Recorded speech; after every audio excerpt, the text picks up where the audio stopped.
All right, looks like we're ready to go. Um, you want to kick us off, Andrew? Sure. Aloha everyone. Before we begin the meeting, let's say a quick pule.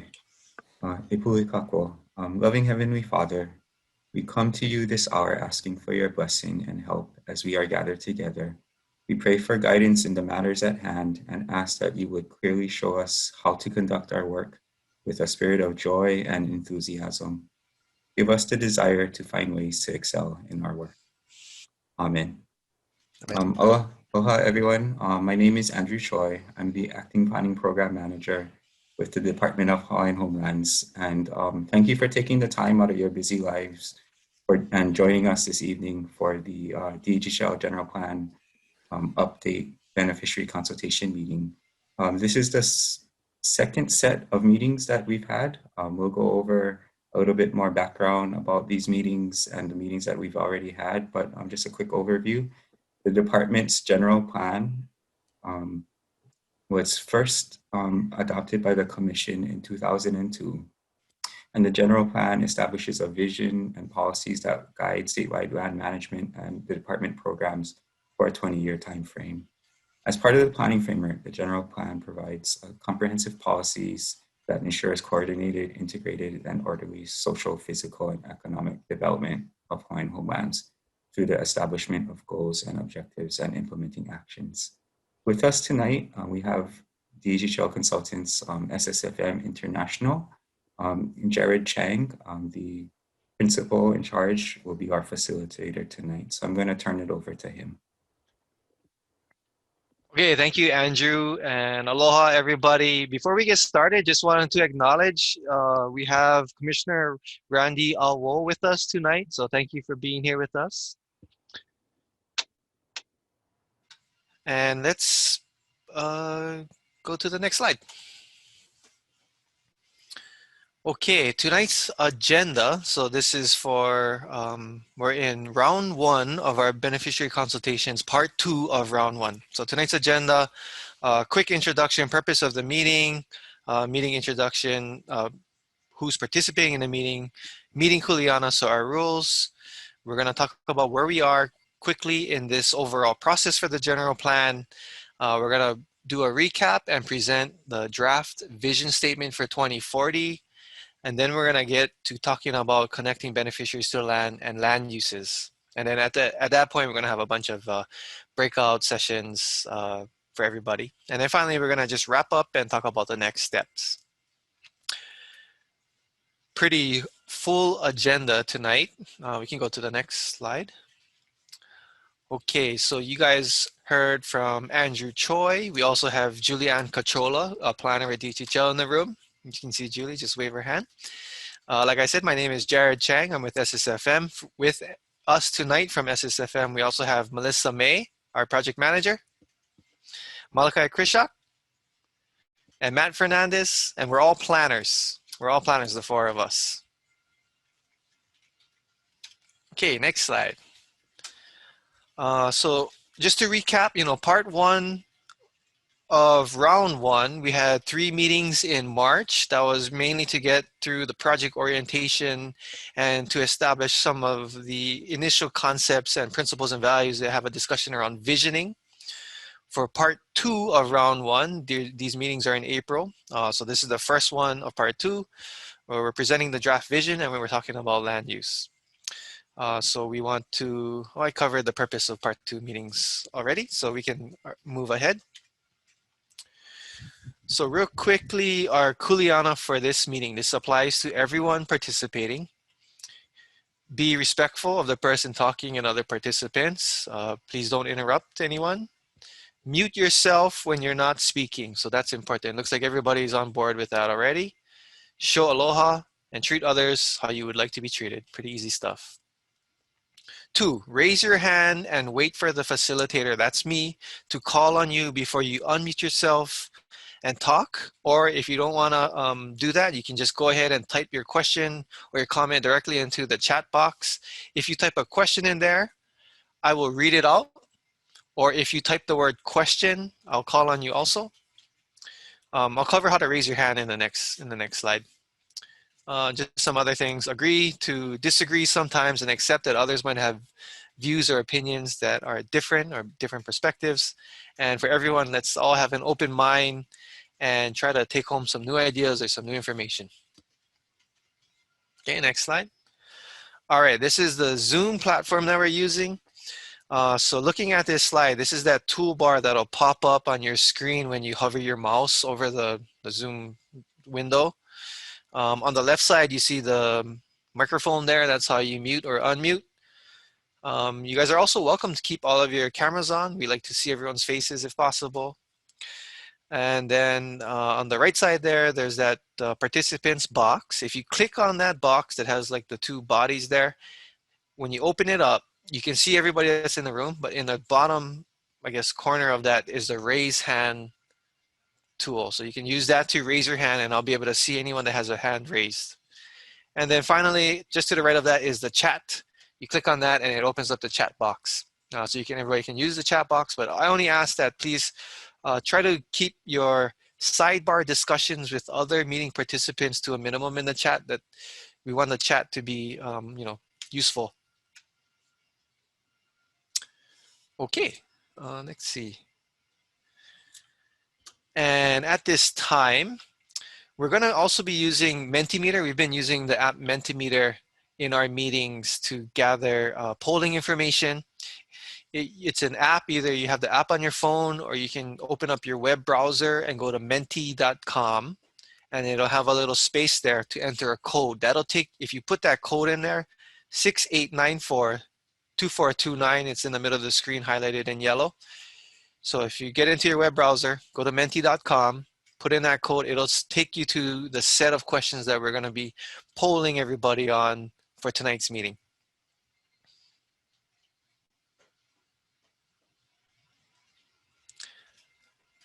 If you guys want to do that right now, you're welcome to do it. Yeah, so we're going to start with a poll for who's in the room.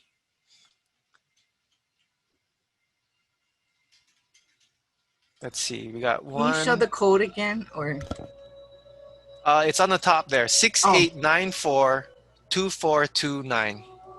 And Matt has also posted a link to menti.com in the chat and the code. So if you want to use that link to get to the website, that would be good.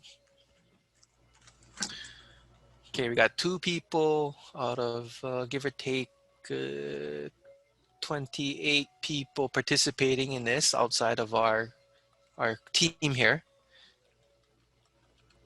Is anybody having trouble either getting to a web browser on your computer or your phone to get to menti.com? I just saw a hand go up.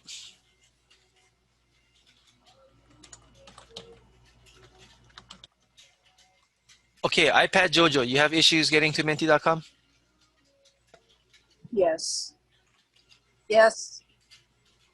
Are you on your phone or your computer? iPad. Let's see. So you should be able to open up Safari, right? Yeah. And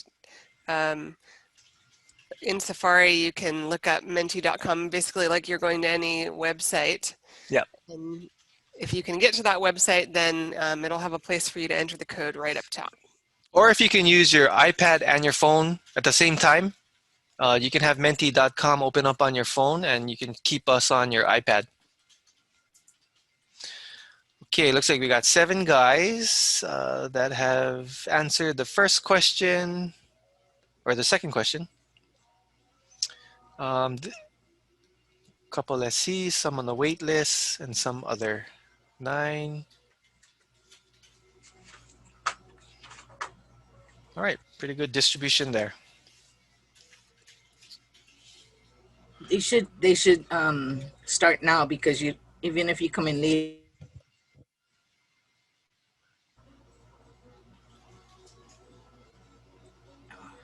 Froze for a second there, Julie. I didn't catch the last part of that, but I think starting now on the Menti, I would agree. Yeah, let's get everybody on and leave it on. Even if you come later, you're still going to have to start all over.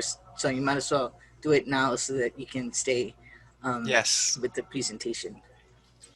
Yeah. If you don't close it, you only have to enter the code once and you stay on the set of questions that we're asking tonight. And I think you should be able to advance through them and see which questions we're asking and go advance and come back, you know, if you want to take a look. Okay, where is everybody calling in from? Waianae, Maui, Maluohai Kapolei, Oahu, Waimanalo, Portland? Yeah. Waiuko, Honolulu, Molokai, Moku Okeawe. All right, great. Great. Don't forget me. I'm in Kauai High. Where's Kauai And I High? still cannot get in. And I Oh. cannot get in your Menti. Are you able to use your phone too? Can't To get use your- in there. I'm trying. Your web browser on your phone? Yep, not working. And I think, you know, the Menti questions that we're asking right now is just, you just want to, you know who is in the room and, you know, applicant, let's see, and Yeah. where they're from. So thank you for letting us know where you're from, Jojo. I'm glad you joined us tonight. Yep, Jojo, I know you. Okay, why don't we move on to our first presentation. We have a lot to cover, so I'm gonna pass it off to Malachi. Yeah, that's me. So hello everyone, as Jared said, my name is Malachi. And I'm a planner. And just to kick things off, we're gonna start off with this section just to keep everyone grounded in terms of where we are in this general plan update process. And then also provide some initial results from that first round of meetings we had at the beginning of March.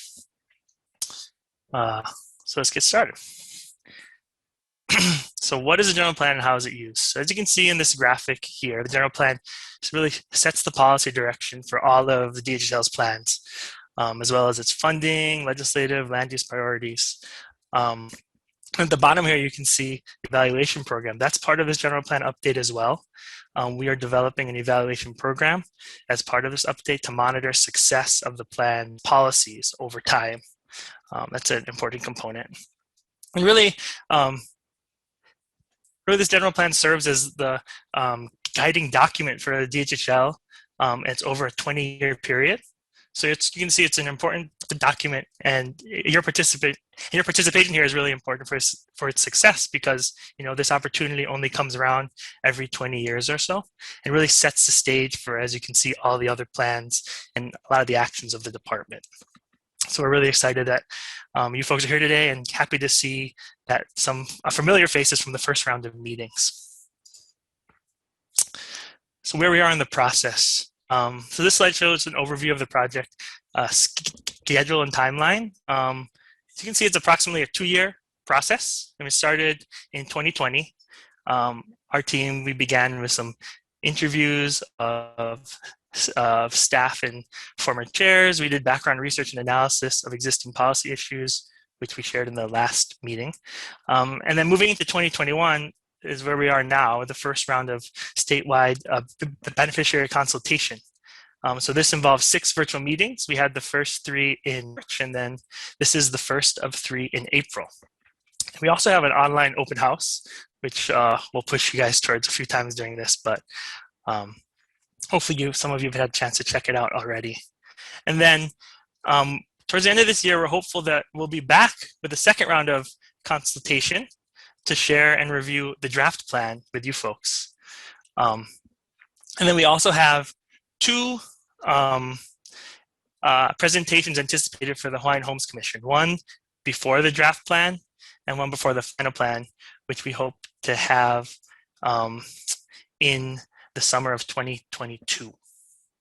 That's just a little bit of an overview of the process. And let's jump into what we've done so far in terms of engagement. And as Jared mentioned, we're kind of in the middle of this first round of beneficiary engagement, which we've broken down in 2 parts. And part 1 includes those 3 meetings in March. And prior to that, we launched the project website and a fact sheet is available there. You folks all should have received mail outs with information on the general plan update and inviting you to these meetings. And then we also launched the online open house, which is still open and open through the end of this month. So there's still a chance for you to visit it, leave comments on the first round of meetings kind of content, and then also opportunity to leave comments on this meeting's content. We also recorded the part 1 meetings, and those recordings are available on the DHHL's YouTube channel, but they're also being rebroadcast actually on each island's public access TV station. So like Olelo here on Oahu or Ho'ike on Kauai. So you can check your local listings for airtimes. They often kind of set the schedule on a weekly basis, so you can kind of check and see when it's playing. It's been playing at various times throughout the day.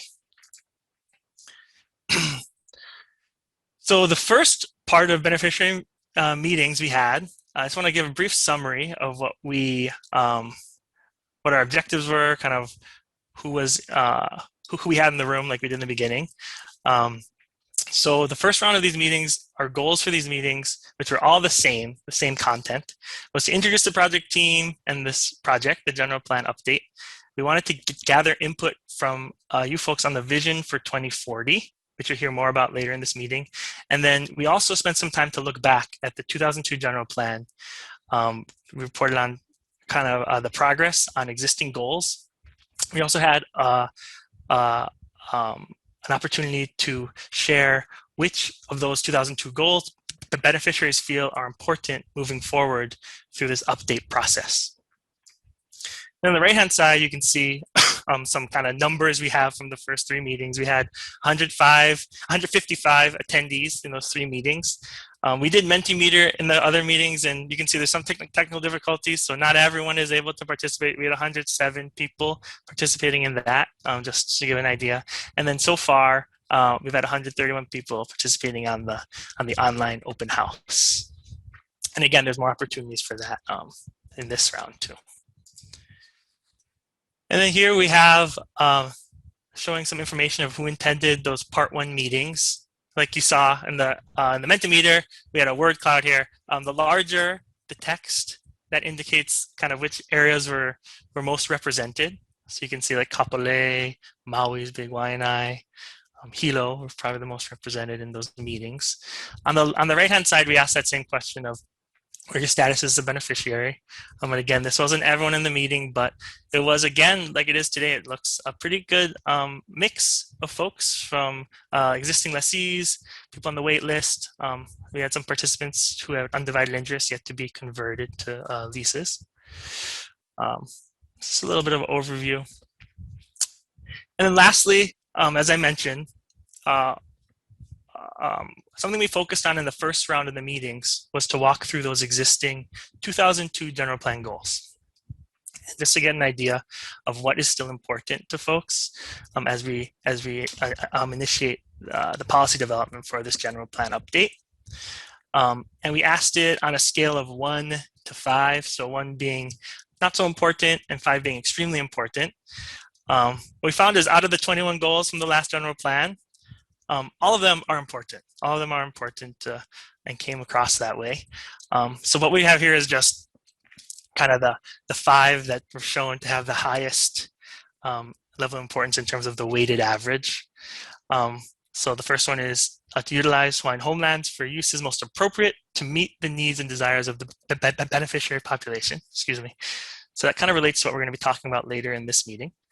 The second was substantially increase the number of residential homesteads awarded each year. Important one. The third was to increase the potential for beneficiaries to qualify for residential housing financing. And the last 2 are related to water. Provide access to quality water in the most cost-effective and efficient manner, and to aggressively, excuse me, exercise and protect Hawaiian homelands' water rights. So that was just kind of a brief overview of what we've heard so far, halfway through this first round, from the first round of meetings. Like we said, there's still an opportunity for everyone to provide their mana'o on the on this first round of material on the online open house. So we encourage you to check it out there. Matt just posted it in the chat again. But I'm going to pass it back to Jared to talk about the vision aspect of the last round of meetings. All right, Malachi, thanks. We're going to get right into it. Vision for 2040.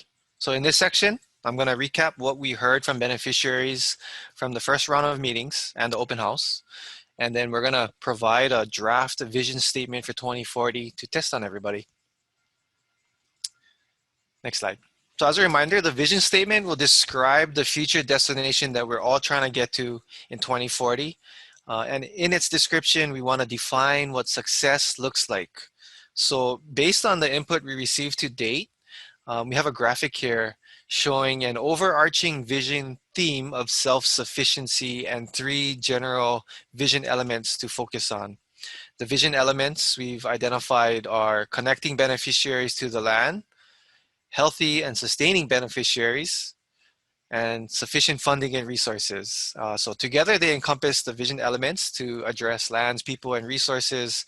And this allows us to start to connect values to actions for each one. So I'll get into each one a little bit more in this. Go ahead. Overarching vision theme, self-sufficiency. Self-sufficiency was the #1 theme of all the input that we received to date on the vision, and it's also part of the department's mission statement presented in the general plan. So what we heard from beneficiaries validated that self-sufficiency is a critical part of the vision, is still the overarching theme, and applies to all parts of the trust, the lands, beneficiaries, and the department. The bullet points on this slide basically summarize what we heard from the beneficiaries in the first round of meetings, and this is either through email or the meetings or the open house, like I was saying.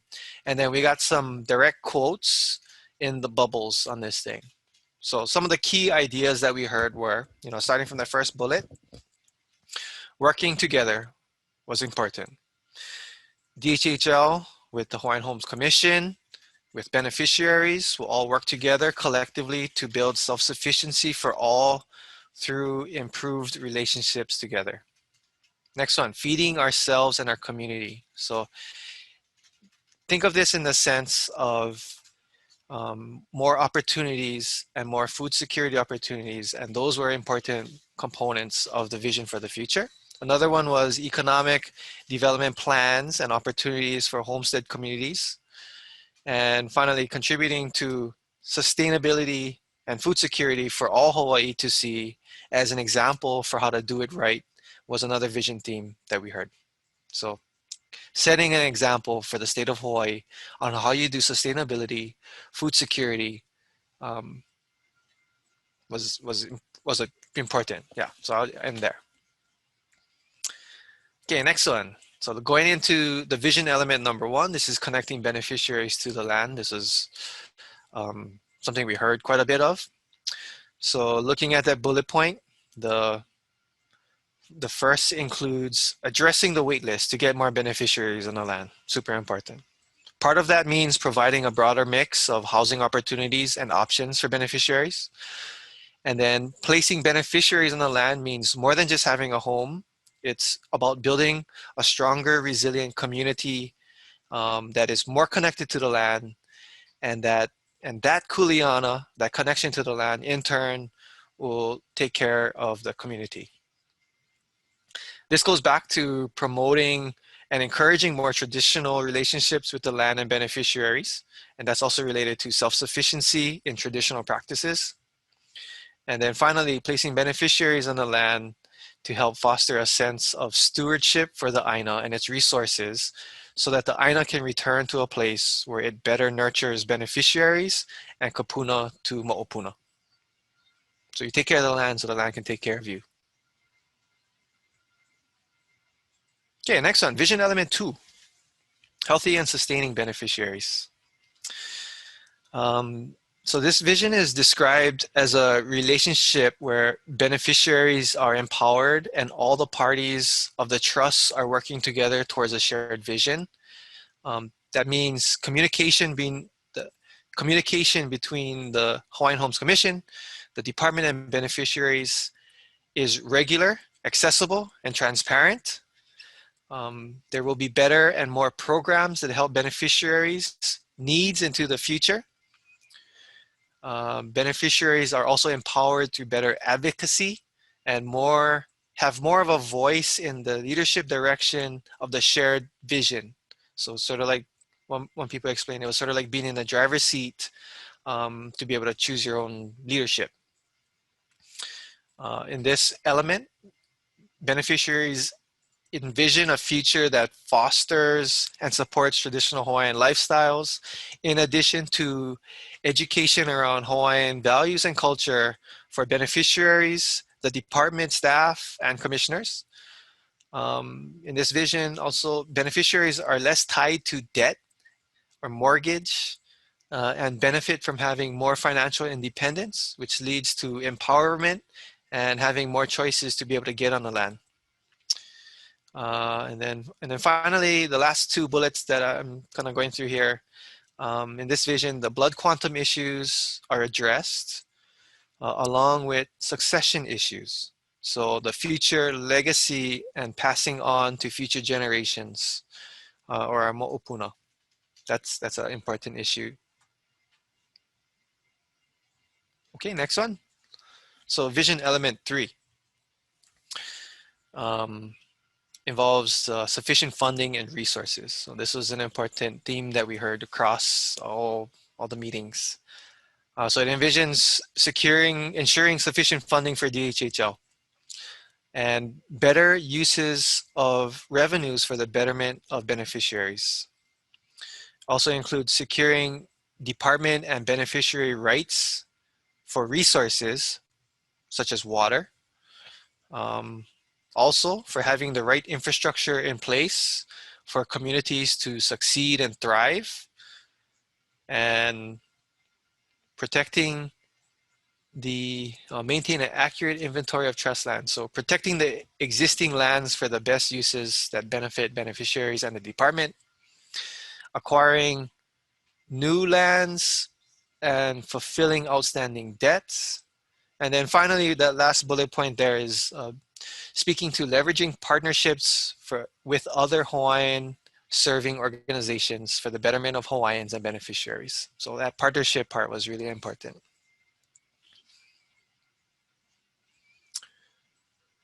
Okay, now this one is just, we're calling it ingredients for success. This is a word cloud that was just made up from the comments and the words from beneficiaries. And we use this to help, kind of identify what the most important ingredients for success in achieving that vision. So looking at this, it was people, next generation, kuleana, funding, land, resources, water, legacy, so these are the things that you need to have in order as ingredients for successfully achieving the vision. And to create new conditions, we need to adapt and improve upon the relationships between each of these ingredients. Okay, next slide. Another word cloud here, principles for success. So here are basically, again, using the words directly from the beneficiary comments or participant comments. Here are the values or principles for success. These are what will help guide the actions that must be taken in order to achieve the vision. And I just wanted to highlight, again, values like communication, stewardship, transparency, ohana, land, goals, place, pono. So values that we had used to help get our mind wrapped around what everyone is saying. And next, now this is the part we're going to present a draft statement, vision statement for 2040. I hope you guys can read this, yeah. This uses the overarching theme of self-sufficiency, and which is a cross-cutting issue that cuts across all. And the vision elements, just to remind you, connecting beneficiaries to the land, healthy and sustaining beneficiaries, and sufficient funding and resources. So right now, I'm just going to read the vision statement, draft vision statement. In the year 2040, we envision a Hawaiian Homelands Trust, Department of Hawaiian Homelands, and beneficiaries who are thriving, self-sufficient, and connected to one another and to the Aina. Trust lands are nurturing and sustaining family homesteads, agricultural, pastoral, and other sustainable commercial activities, and active partnerships are in place to responsibly steward the natural and cultural resources. Beneficiaries are thriving on the land after receiving leases and are engaged in activities that strengthen and empower their communities. Education, resources, and technical support are available to promote greater economic opportunity, choice, and control. Beneficiary communities are places of healing, connection, and cultural grounding, which are cared for and passed on from kupuna to mo'opuna. DHHL has adequate resources to support the continued advancement of Native Hawaiians through connection to and care for the land. Communication with beneficiaries is transparent and collaborative, and the actions and decisions of the department are grounded in aloha and Hawaiian values. All of Hawaii benefits from the leadership of beneficiary communities through their connections to the land and care for their communities, which inspire and contribute to sustainability and resilience across the islands. Okay, that's our take at a first cut at the draft vision statement. Now, let's see. Now we are gonna try to get some input from everybody on this meeting on each one of those elements and the vision statement. And we're gonna be using the Zoom polling feature. So let's see if we can get this set up. So this is, so if you are on Zoom in a desktop or a browser window, when we initiate the poll, you should see this thing pop up, the questions. So to submit your answer, you just click on, the options there and then hit submit. And then once we get, I guess, majority of people responding to the poll, then we're gonna present the results. And then we're gonna do this for every vision element just to see how much does this element that we came up with actually resonate with you? Yeah. One more thing, if you're joining us from the Zoom app on your phone, it should pop up on your screen. Select your option and click next. And you can close out of the poll to go back to the slide screen. So tap poll in progress to get back to the poll. Got it, okay. Sorry, I almost missed that one. Are we ready?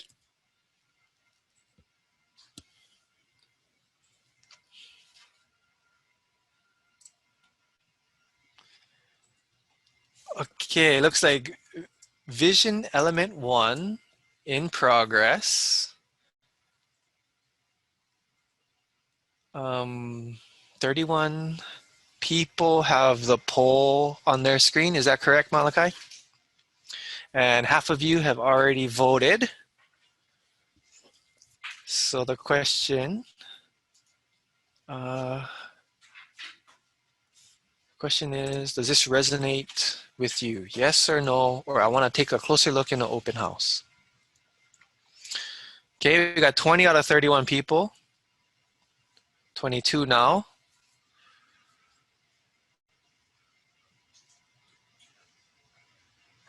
80%, 83. Once we hit 90%, should be good to go. 25. Oh, I guess we can see the results instantly. Yeah. I think everybody's seeing the same thing I'm seeing. Okay, vision element 1. Looks like majority of you guys, it does resonate with. One person, no. And a few of you want to take a closer look in an open house. So this is a good time. I should mention that all of this will be on our open house website for part 2 of our round 1. And you'll be able to take a closer look and comment on there too. Are we supposed to be seeing results, you said? Oh, is it just I can see the results? Maybe that's why. Yeah, let's post the results.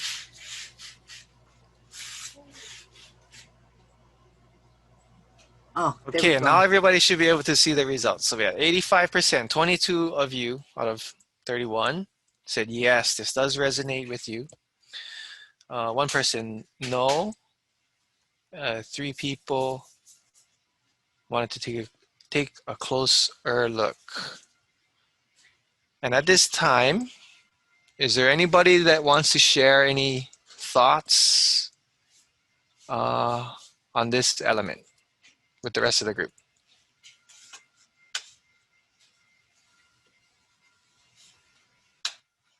Nope, I don't see any hands up. Can we go to the next one?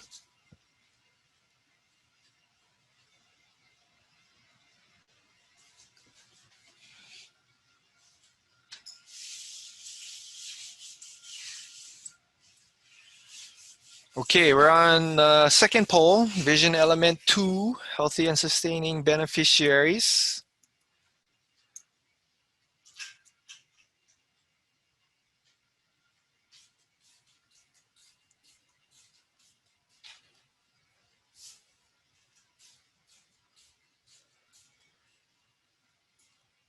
Okay, looks like we got about half of you guys have already answered the poll.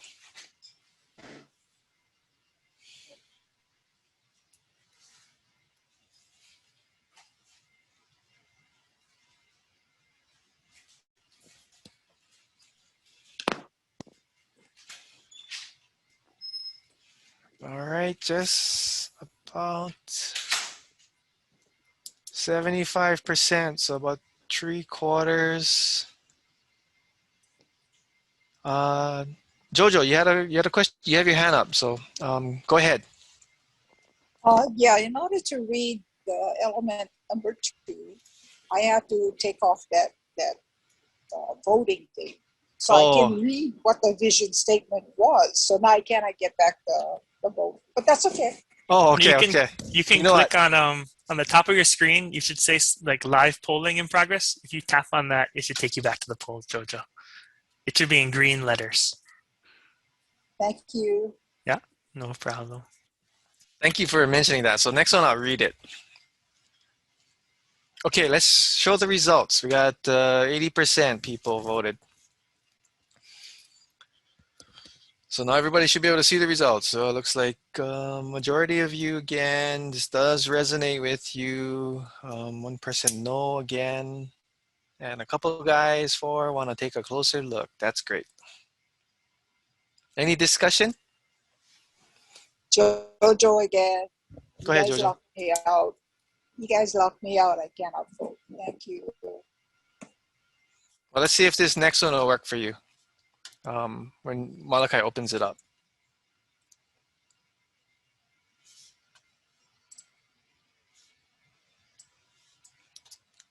Are you able to see that one? We're on vision element 3, sufficient funding and resources. Yes, I'm reading. Okay, so related to this vision element, DHHL has adequate resources to support the continued advancement of Native Hawaiians through connection to and care for the land. Communication with beneficiaries is transparent and collaborative, and the actions and decisions of the department are grounded in aloha and Hawaiian values.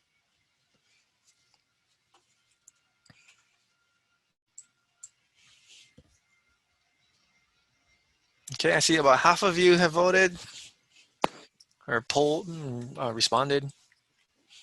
I notice you don't have one that says, I don't know. I guess you can use the, I want to take a closer look in the open house as a, you don't have to decide right now kind of deal. Yeah, but we could have a, I don't know, in the next 2 meetings. You know, when we do the next 2 meetings for round 2. Thank you.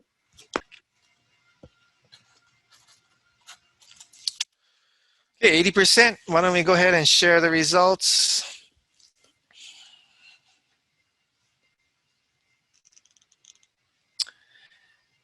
Now this one a little different. Not so much resonating with everybody. You know, a little bit more people said no. About half of you a little over half. It still does resonate. A little bit more people want to take a closer look on the open house.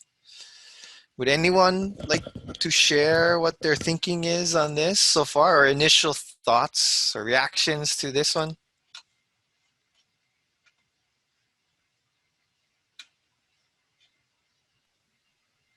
You can also, Oh, sorry, I was just going to say you can also type your comments in that chat.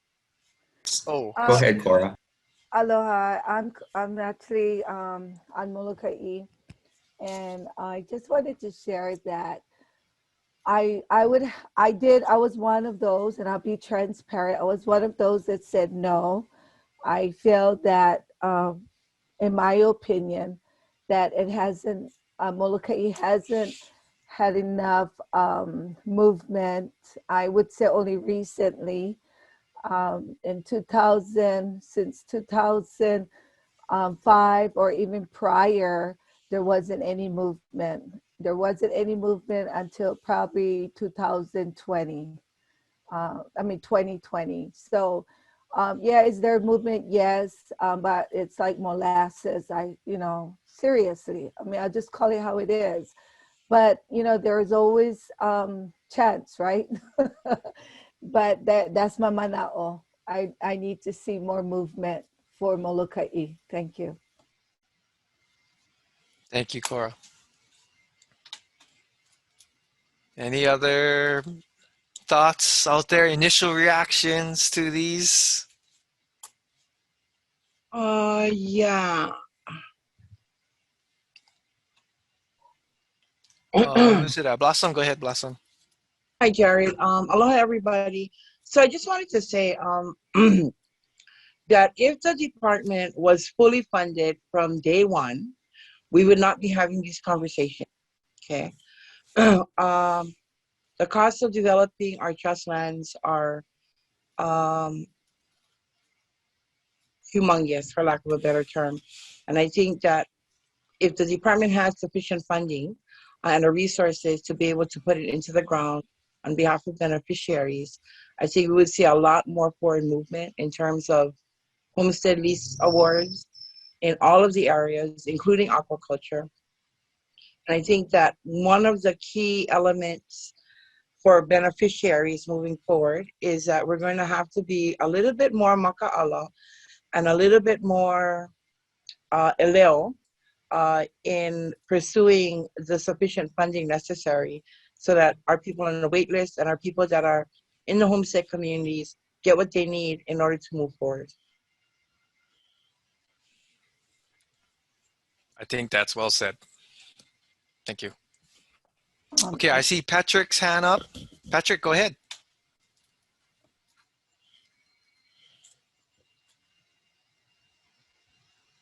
Hello, Pat. I just on that one question. I'm so as what we're doing now, and correct me if I'm wrong. This is a draft vision statement, and that we want to see happen in the draft vision. So I just want to, for me, I just want to make it clear that that's what I would want this draft vision to say, that there is sufficient funding. The Blossoms laid it out correctly. It's going to take all of us, the beneficiaries, to hold the legislature, our elected officials, their foot to the fire for this sufficient funding. We just went through the lawsuit, the Nelson lawsuit, that strictly was the subject matter of sufficient funding. And obviously we succeeded, but we just lost. We succeeded in amount because the process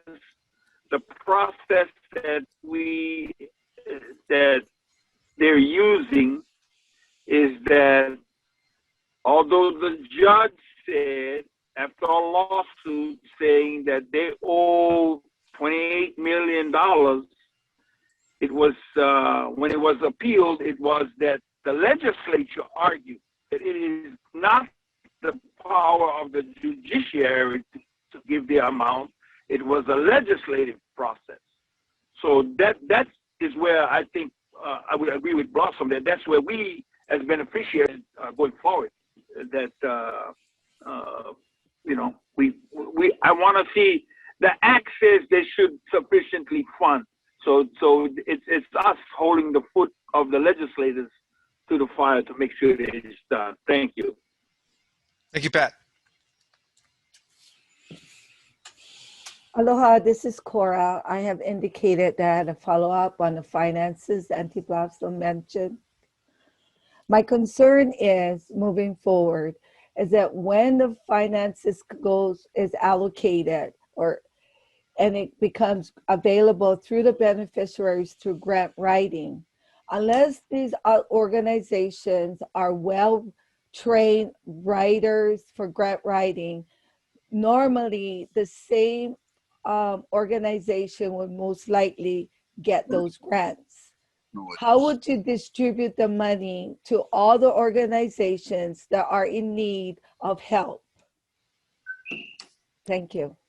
We need to address that. Thank you. Okay, thank you, Cora. Okay, Mr. Howell, go ahead. Well, I just want to make a comment here. It's not, to me, it's not about money per se. It's good to have money, but it's really about management. I mean, we can go back and poor management have brought us to this point. Decisions about the water board, the easements and the electrical and all the decisions, the airports, giving up all our land for this and that. It's just not putting us in the right position. That's all I say. We gotta have better management. That's all I'm saying. And what I did was I checked yes, sufficient funding. So I pull the trigger before I look at the target. So, but it's good to have more money. I agree with that. Okay. Thank you. Okay, Commissioner Awo, I see your hand up. Go ahead. Yeah, I just would like to add to what Blossom and Pat have said. Sufficient funding is really critical to the development of our lands because it's very costly to develop our lands. Some, depending on the location, requires more than others, but on average, I believe we're average in areas where it's relatively easy to develop. I think it's in the $150,000 range, roughly per lot. And those are costs that the department will pick up on behalf of the beneficiaries. So the goal is, of course, to put as many people on the land as we possibly can. But in the short time I've been here as a commissioner, our window is very limited. I'm starting my 5th year.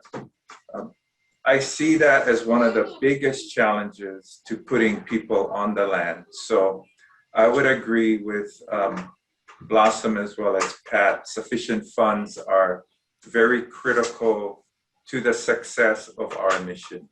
Thank you. Thank you. Thank you for those comments. Okay, ready to move on to the last one, the overarching theme.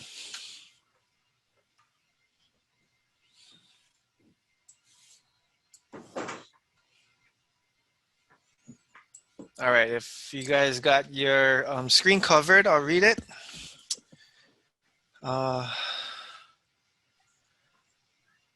All of Hawaii benefits from the leadership of beneficiary communities through their connections to the land and care for their communities, which inspire and contribute to the sustainability and resilience across the islands.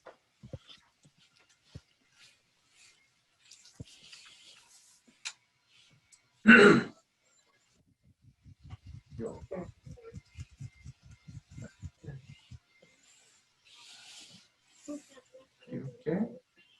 All right, a little over 50% have answered the poll. At 60% now. 70.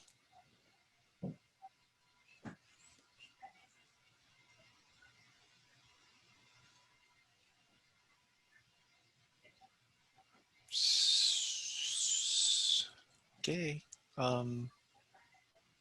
Last call to answer the poll. Going once. Okay, go ahead. Let's see the results.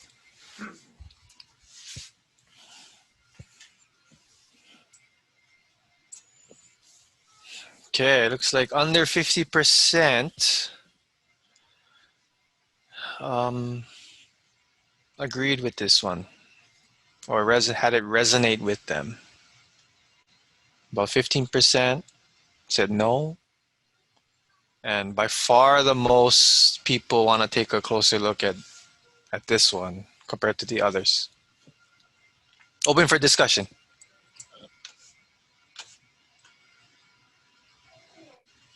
Commissioner Awo, you still have your hand up. You wanted to say something? Oh, no, I'm sorry. Let me take it down.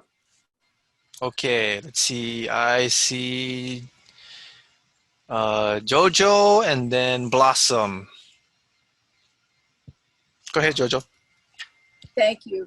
I kind of was confused about this one because you're saying that the beneficiary communities are going to connect to the land and care of their communities. Well, some communities have better communication than other communities, and some communities know what they're doing or what their community would like, and some are doing stuff and then after the fact you get to find out what they're doing. And so maybe there should be some training or some agreement on what the communities understand. So to me, this question was confusing. So it's one of those, I don't know. Thank you. Let's see, Cora and then Scott.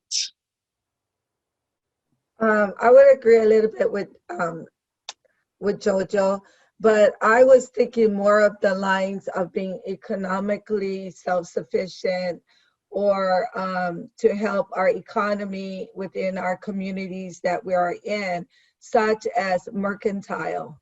There's no land on Molokai that is designated for mercantile. So I would like to see that in our general plan for Molokai. Thank you. Okay, thanks, Cora. Scott, go ahead. Aloha. Aloha. I'm kind of building off the first two comments that, you know, I understand this is an overarching vision, but I like to see, you know, the objectives to reach this vision or goal, because it could be super diverse in terms of how we achieve this. And so on the outset, I think the vision has merit, but how we achieve this vision is going to be critical.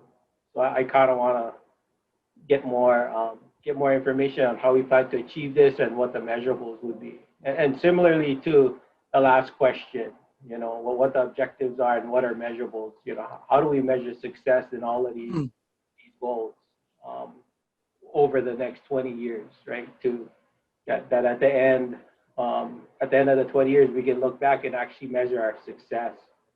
So I like to see that in the follow-up in the open house section. Okay, thanks, Scott. Good stuff. And Blossom, did I skip over you? You know, you had your hand up and then it went down, so I thought maybe you changed your mind. But did you want to speak too? Yeah, I do actually. So, you know, I'm looking at this draft vision statement, and I think that, you know, Scott hit it a little bit on the nose. Beneficiary communities have been struggling over the years in trying to figure out ways that that they can build their ability to be self-sufficient, right? And I think that part of the challenge for our communities is that in the 2002 general plan, it didn't really truly address those different pieces that can lead to self-sufficiency, like capacity building, land designations within the homestead area, and funding, right? Having grant monies available for the communities to be able to access. So I think that, you know, as we move forward, particularly in the open house, we might want to be able to give a little bit more details and comments in regards to next steps, goals, objectives, and action steps, particularly for this one. The self-sufficiency statement can be hit and miss if we don't address the capacity and the needs of the individual communities, yeah, and how they want to move forward. So, you know, self-sufficiency is defined by the people that are going to be doing the work.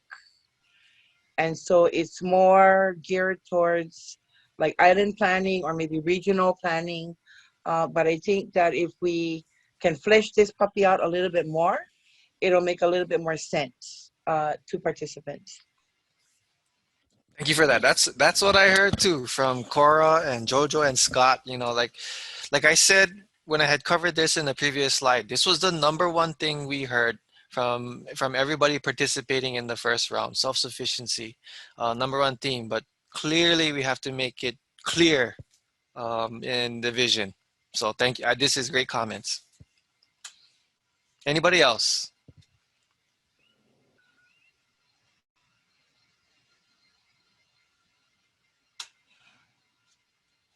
Last call. Cora, you had a follow-up? Go ahead. No, I think Antiplastum, I think, was the last one spoke. She hit it. I would totally agree because you need that first before we can do the measurement piece. Thank you. Okay, thank you.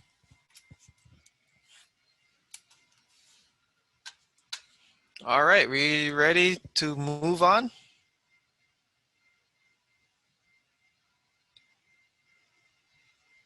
Go ahead.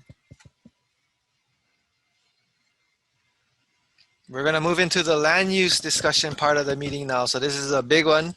I'm going to turn it over to Melissa, our project manager. Thanks, Jared, and aloha, everyone.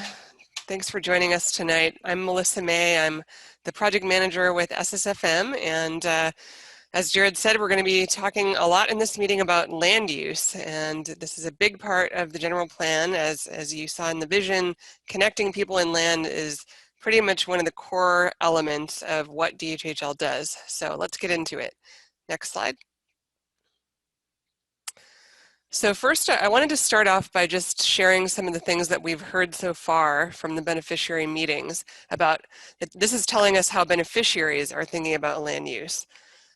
So basically, you know, they're saying that land use should support traditional cultural uses, ideas, and ways of thinking. That, you know, when we think about land, we should be thinking about how to steward and malama the aina. Should be thinking about self-sufficiency. Providing different kinds of housing is important. Supporting all kinds of farming, economic opportunity, as we just heard a little bit more about, and contributing to Hawaii's sustainability and food security. So these are all different ideas that have been repeated in different beneficiary meetings.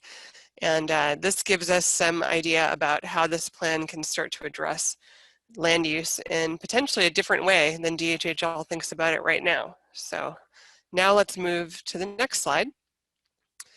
And let's think about how DHHL currently thinks about land use. And really, it's central to their mission and their program purpose. The Hawaiian Homelands program purpose is to enable Native Hawaiians to return to their lands in order to fully support self-sufficiency for Native Hawaiians. So there's that word again, self-sufficiency, and it's accomplished through land. And something really important to note is that the Hawaiian Homes Commission has authority to set its own land use designations. So it doesn't need to follow the county zoning or state land use designation framework. The department still does have to comply with some county requirements. So there's that to keep in mind. But really, when it comes to land use designations, the department can make its own decisions.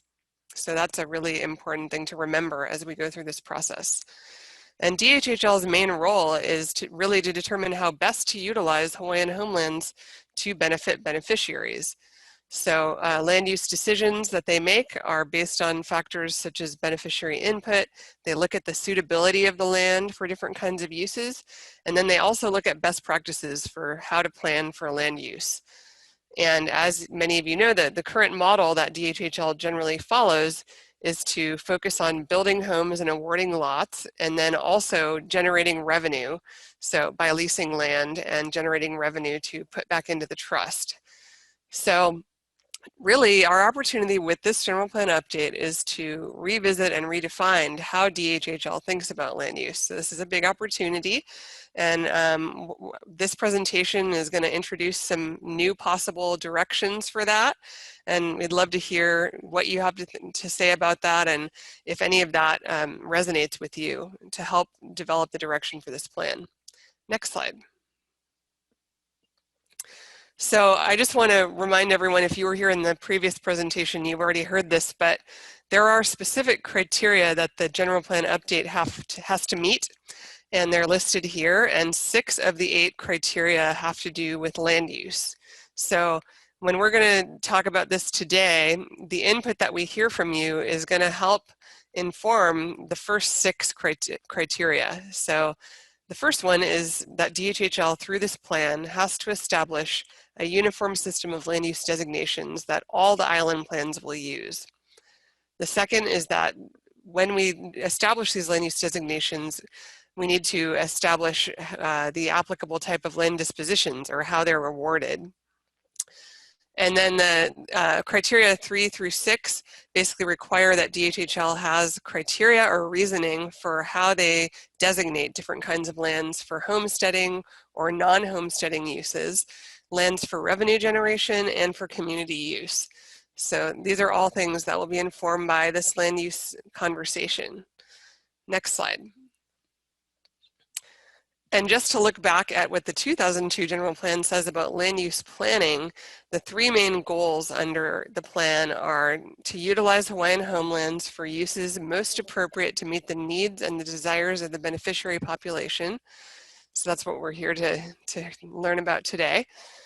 To encourage a balanced pattern of contiguous growth into urban and rural growth centers, and to develop livable, sustainable communities that provide space for or access to the amenities that serve the daily needs of its residents. That's the current goals, and we have an opportunity to revisit and update those through this process as well. Next slide. So this just provides an overview of DHHL's current land holdings and how they're currently categorized by land use. So let's keep this in mind as we think about new ways of doing it. But just as an overview, DHHL has a little over 200,000 acres in its land holdings statewide. You can see in the table on the left how it breaks down. And then you can see in the yellow table below the green table how it breaks down by homestead and non-homestead uses. So homestead uses include the pastoral, supplemental ag, residential, and subsistence ag categories in the green table. And non-homestead is everything else. So you can see in that table that currently the homestead areas are 34%. And then on the right, you see the pie chart that breaks down the general categories as well. And so residential is 5%. You know, those lots typically tend to be smaller, as we'll go through in a little while. Agriculture, and including subsistence and supplemental, is 8%. Pastoral is 21%. And collectively, those uses generally have a larger land area. Commercial and industrial is 1%, and this is in line with the department's general policy of keeping those uses to 1% of their land holdings. And general agriculture is 32%, and we'll get into a little bit more what that means as we go through the presentation. Conservation and special district are also about 30% of the land holdings, and again, we'll get into that and why that's the case shortly. But this just gives you an overview of what we're working with now and how DHHL has divided it up into different land uses. Next slide, please. So I'm just going to quickly go through the current land use designations that DHHL uses and some of the ways that they've been thinking about them in their planning so far. So residential. Residential subdivisions are generally you know, each lot is an acre or less.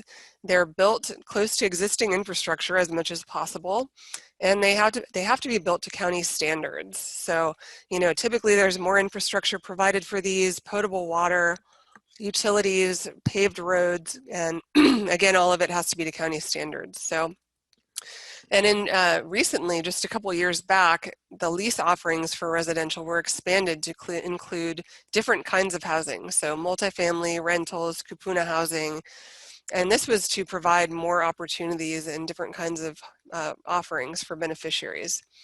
And you can see in the left corner, there's a handful of goals in the current general plan, you know, including making sure that they increase the number of homesteads awarded each year, provide a mix of opportunities, provide support with financing, and that communities are diverse and you know, inclusive, and that they're healthy and attractive places, the current communities, not just the new ones that are being developed, and that beneficiaries have assistance on financing. So those are the main goals. Next slide, please. So subsistence agriculture is a new designation relatively. It was established in 2017.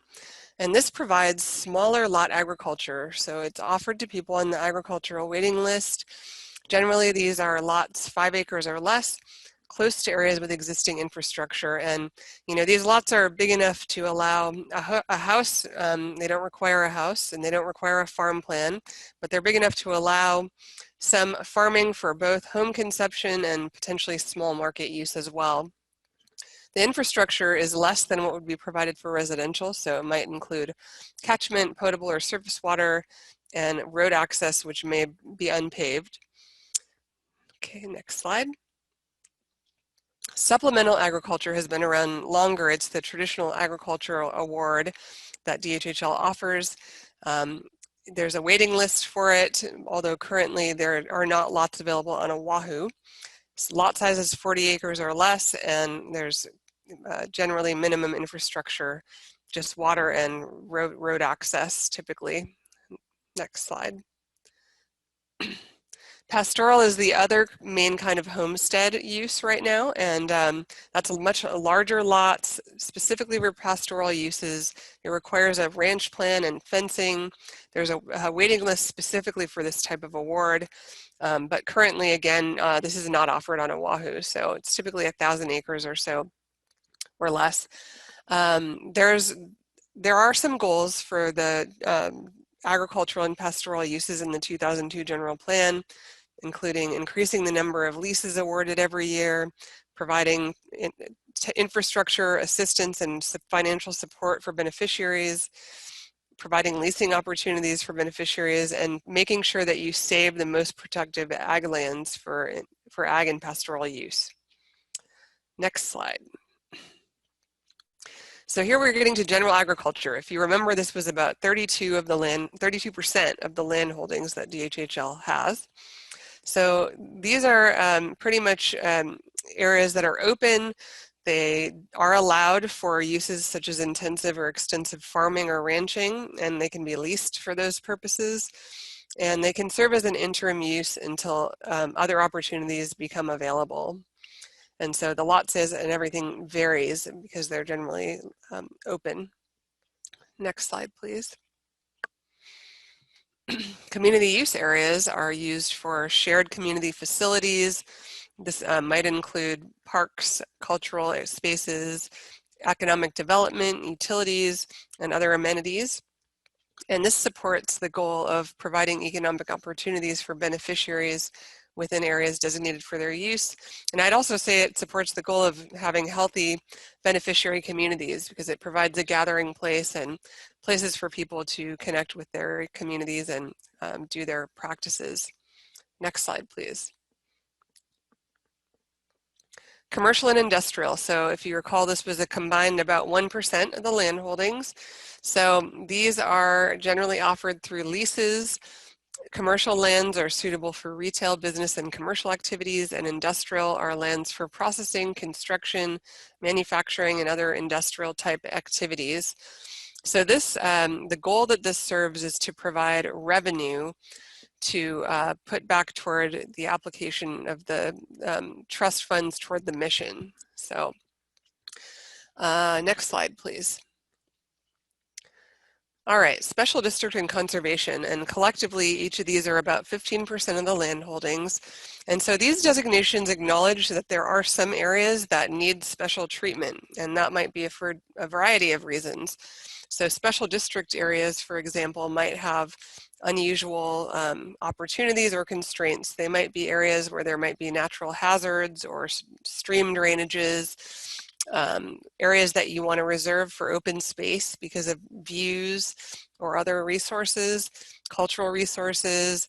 They might just be really remote lands that are very far from infrastructure, or areas that you want to reserve for greenways or mixed use. And then, you know, there's areas designated for conservation, which are typically recognized as environmentally sensitive areas where you wouldn't want to put development because they're important to protect streams or watersheds or endangered species or sensitive historical and cultural sites. So these designations acknowledge those special needs. And it supports the goal of being responsible long-term stewards of the trust lands and the resources on those lands. Okay, so next slide. I think that's the last one. So basically what I've just done is gone through how the department is currently thinking about land use. And, you know, as you heard, it's really, the designations are really use-based. So it's residential, commercial, agricultural. But I want to introduce a few different ways of thinking about land, and some of them won't be new to you, I'm sure, but just food for thought as we think about how we might shift our thinking for this general plan update, and maybe in a way that resonates more with beneficiaries. So let's start with the ahupua'a concept, and you can see a couple different examples here. So really, you know, the ahupua'a model is in some ways not unlike zoning today. It's a traditional idea where the Hawaiians recognized that certain areas were appropriate for different kinds of uses, and some uses were not appropriate in other areas. And there's a very detailed model over here on the right with the ahupua'a zones based on the different resources that exist there and the different uses that are allowed there. And then there's the Vau zones. So there's the Mauka Forest Zone, the Vaunahele, the Makai zone, and then a middle zone that's more of a where people live and farm. And these were really advanced, you know, based on knowledge of the resources that were there, as well as knowledge of the natural environment. So, you know, they weren't putting habitation sites in coastal areas that might experience hazards or along stream beds. So this was really responsive to the local environment and something that we might want to look to in thinking about land use designations for this plan. Next slide, please. So this next one is called Euclidean Zoning, and that's a planner term, but it's actually basically what the current land use designation is based on. So it's, you know, one designation per use. So you can see on the right the DHHL Honopepe project, which uses the current land use designations. It has areas for residential, areas for commercial, areas for community use, and areas for ag, and then special district. And so those are all distinct areas, and they're not overlapping or mixing very much. And this is how a lot of zoning has worked in the United States, mostly up until the 20th century. And there's some new ideas now, which I'll get into. But you know what? This is a good way of organizing land in that it prevents factories from being located next to houses and things like that. But it can also create the need to drive everywhere. So, you know, where you live and where you work are generally going to be in separate areas, and maybe even where you play. So there's something to think about in terms of your goals for having your community designed to be walkable, or where you want to, getting to where you want to go. So next slide, please. So here's another concept, and I'll try to keep this as simple as possible. Even as a planner, it's hard to wrap your head around this model, but I think if you think about it in terms of transitions between natural and developed areas, and having a gradual transition between, for example, a coastal area or a farm area to a city, so that it's not an abrupt or a patchwork type of landscape. That's what form-based code does. It really focuses on the form and character more than just the use. So the form and how you want the community to look really drives what uses are allowed more than just the use itself. So you're not going to have, you know, a big factory next to a residential housing development just by nature of the form. So this model has been becoming increasingly popular. It's actually being used quite a bit in Kauai by the county, and it's because it focuses on form rather than separating different uses. You can mix different uses and create environments where people can walk, and there's businesses mixed with residential. And there's actually some similarities to the ahupua'a concept in some ways, because it honors that transition between non-developed areas and developed areas. Okay, so I'm going to move on, and I think there's a couple of other things. So those are the three main types of ideas that I want you guys to think about and that we'll get your opinions on. So, but here's a couple other just special tools or things that you can think about. So place types are another way that you can think about things. So if you have a new homestead community that you want to design, for example, you can start with something like a place type as a vision for that overall community and the general type of form and character that you want to see. And this can help with applying the different kinds of land use designations that you'd like. So this is often used in community planning and is just a tool that could be considered for DHHL as well. Next slide, please. And then finally, you know, just like those special district and conservation areas that DHHL currently has, another way of handling that is to use special areas or overlay zones. So it acknowledges that there's areas that might not be able to have residences or commercial uses, but they're still important. You know, they're important for water quality, drainage, shoreline protection, or even just open space, recreation, cultural practices. So one thing I'd like you guys to think about is how would these areas be viewed and utilized for beneficiaries and beneficiary communities? And maybe again, thinking back of that ahupua'a model and how each of those areas had a role. Okay, next slide, please. Okay, so what we're going to do is we're going to do a Mentimeter poll, and then we're going to have a bigger discussion on land use after we do that in breakout groups. So let's start with the Mentimeter poll. And going back to those three different concepts, the traditional ahupua'a concept, the Euclidean zoning, which is basically what DHHL uses now, and then the form-based model, which is focusing on the transitions from natural to developed areas and the character. So if you can pull up Mentimeter, thanks Matt for posting the code in the chat. And let us know how much each of these resonate with you.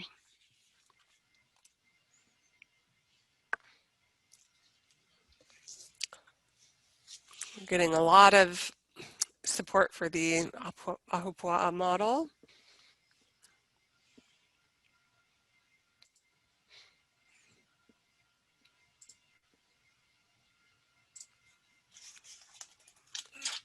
Some moderate support for the others.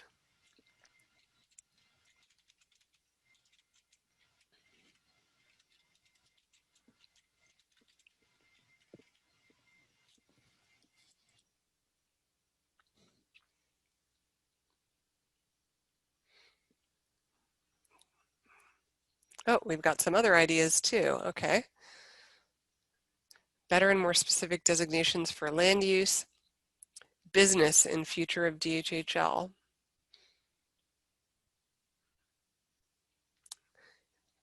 better use of the land, that, you know, prioritizing people with homes.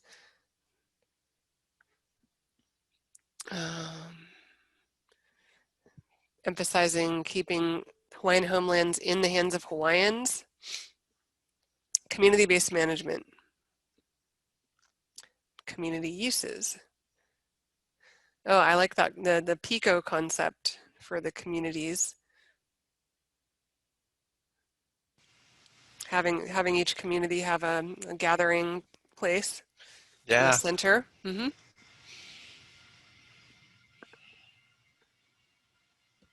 This is great. Anyone want to add their ideas or share them out loud with the group?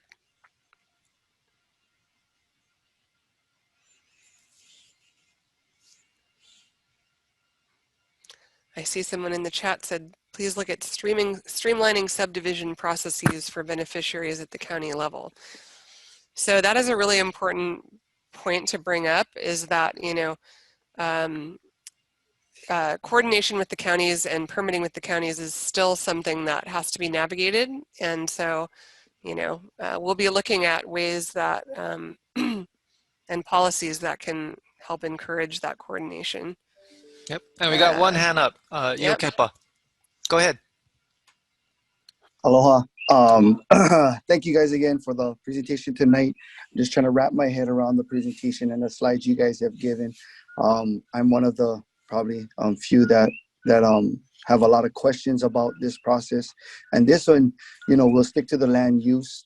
You know, I hear the word self-sufficiency, but you guys keep on forgetting self-determination and governance. I think that's my issue when I see all these typical land uses that the department is engaging in. You say you guys want an ahupua'a system. Well, let's just think about one of our oldest communities, Kelkaha.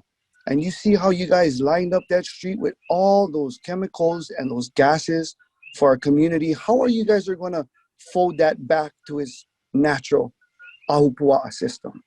Some neighborhoods and some communities are forever torn from these kinds of land use programs that you guys have been continuing to use. So when I look at even the conservation, my concern with the conservation, the elephant in the room, Mauna Kea, you have a commissioners and you have a chair that lies to its beneficiary about the stewardship, the simple aspects what we only demand while we wait patiently on the death, on our deathbed, basically, because we know that these land uses that you guys are discussing, just like what Auntie guys said, it sounds very pretty and elegant, but it's yet to be determined. And you know, how Oli La Kuhil, his birthday was just passed just recently, and he would be just appalled by what are we going through when he wrote that the essence of the Hawaiian homes, which is to put on Native Hawaiians in due, efficient manner. It doesn't come with this overhead of this of these things that you guys are describing. So for me, the land use, when you guys say stewardship, Mauna Kea, you guys arrest a lot of beneficiaries because of lack of being honest and transparent. And the ahupua'a system, I would love to believe that. But when I look at one of our oldest Keaukaha homesteads, my heart is torn when I see that the airport is behind them and a gas range with just a match light away, and that's our oldest homestead. So kalamai for just sitting in and listening, but I would like to believe a little bit more of actions of what you guys are proposing. And it's just my concern, because as I sit here as a waitlister, a lot of these things don't really address the waitlisters. It actually puts a toll upon the waitlisters, for we have lack of funding, which leads back to our essential purpose of the Hawaiian Homes Commission Act: self-sufficiency, self-determination, and governance. With that being said, mahalo for you guys' time. We want to see more work being done. Thank you very much.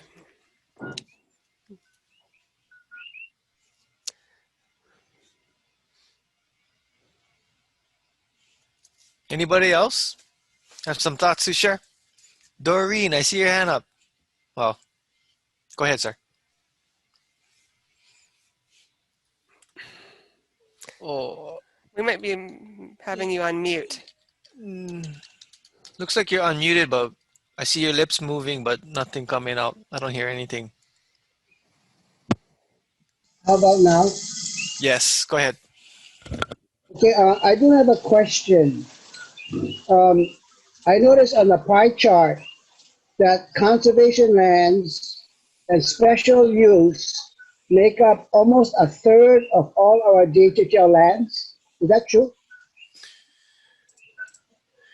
Conservation lands was 15%. Right, and special use was 17? Special district 17, correct. Correct. So that's 1/3 of the land that's supposed to be for Hawaiians to use for the 5 major purposes. Yeah, housing, ranching, you know, and basically, like from the get-go, 1/3 is taken away. Where in the act does it show that those lands were allowed to exist in the first place?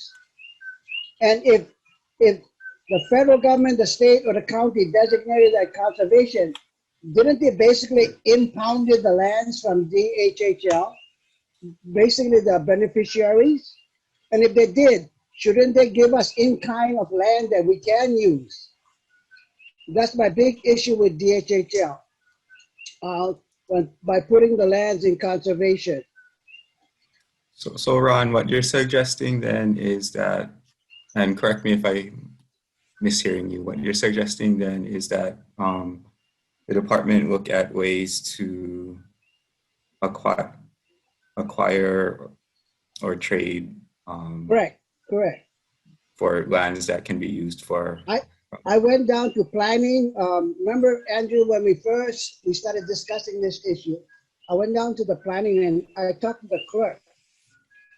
And she looked at Lower Pianua and she said, oh, if DHHL classified it as conservation, they can just undo it. Then she said, but let me check. So she went in the back. She must have stayed there about half an hour. And she finally came out and she says, oh, I'm sorry. Somebody else designated, but she wouldn't tell me whether it was state or federal. So I'm just at a loss. Who designates conservation land special use? And if that can be undone, that's my question. Or replaced with equal value, equal space. So I guess 2 things. One, I think what you're wanting to advocate for the general plan to have a policy on is for the department to look at ways to exchange conservation or special district lands for other lands that the department could use for homesteading. And then, is that correct? And then secondly, to answer your question, the Hawaiian Homes Commission designates those land uses via the island plans that they adopt. Yeah. But you understand what I'm saying? Say I bought 100 acres and I find out afterwards I only can use 75. No different than my property. The county has an easement. I cannot use the back half of my wife's property because it's, county control. Yeah.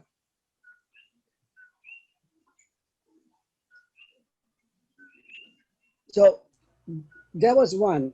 I'm sorry, but I just want to bring it up. I noticed that the Hawaii Island Plan is also 2002. So Andrew, are we going to have the same thing for the Big Island Plan? Eventually, we'll have to update the island plan, but we can't update it until we finish updating the general plan. Yeah. Okay, thank you. I think Ron, you raised good points, but I think the idea is that we have conservation lands, but that doesn't mean that we can't do anything with it.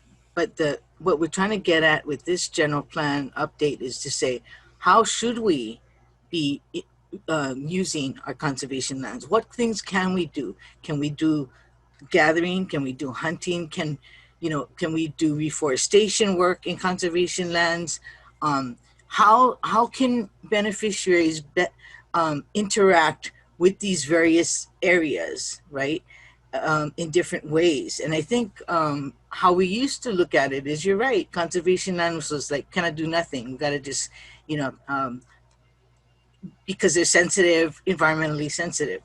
But I think with this update, we're trying to say, hey, you know, there's ways that beneficiaries can relate to all of these lands, even special districts. So there's cultural sites at special districts.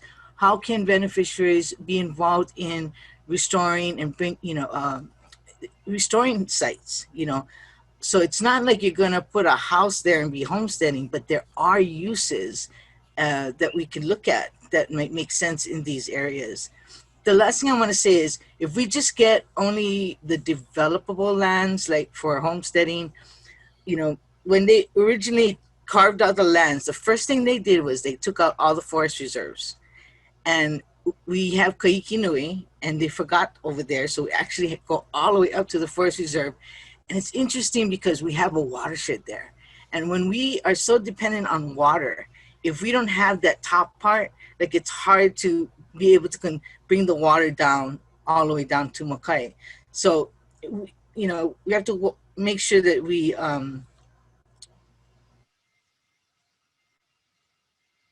in these conservation lands, then we can get into different kind of management frameworks, you know.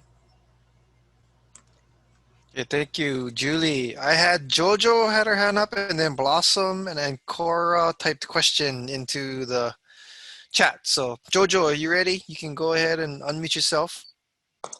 Actually, Julie talked for me. That's exactly what I was thinking. Thanks, Julie. Good job. Okay, Blossom, go ahead. Thanks, Jared. So I just wanted to remind everybody, back in 2002, when the general plan was developed, those lands that were designated for conservation were actually lands that contained some very sensitive flora and fauna, endangered species that could be found nowhere else in the world.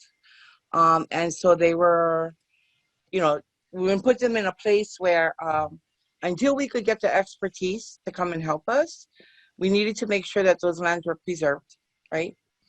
And in the special districting category, the primary, the reason for that designation is that there were some constraints that would not be effective in the development. So, and the primary constraint was costs, right? It was cost prohibitive to develop areas like Pi'ihonua, Humu'ula on the Big Island, you know, Waimea, Pu'opai on Kauai, those kind of places, Kahikinui on Maui. So, and by cost prohibitive, I'm talking about like upwards of $1 million per lot, right?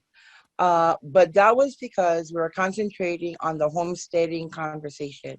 I think that for this go around in this general plan, we need to be able to expand our thought processes and not just look at homesteading, the residential, pastoral, or ag, and even aquaculture, but the overall application of traditional values and concepts that we've been talking about in land use. Okay, so the ahupua concept is great if you're in an ahupua, okay, but most of our homestead lands are not configured as an ahupua. So we need to take that kind of information into consideration. The other thing that I also wanted to mention when we're talking about land use is that, you know, 20 years ago, we didn't have a water policy. We didn't have an energy policy.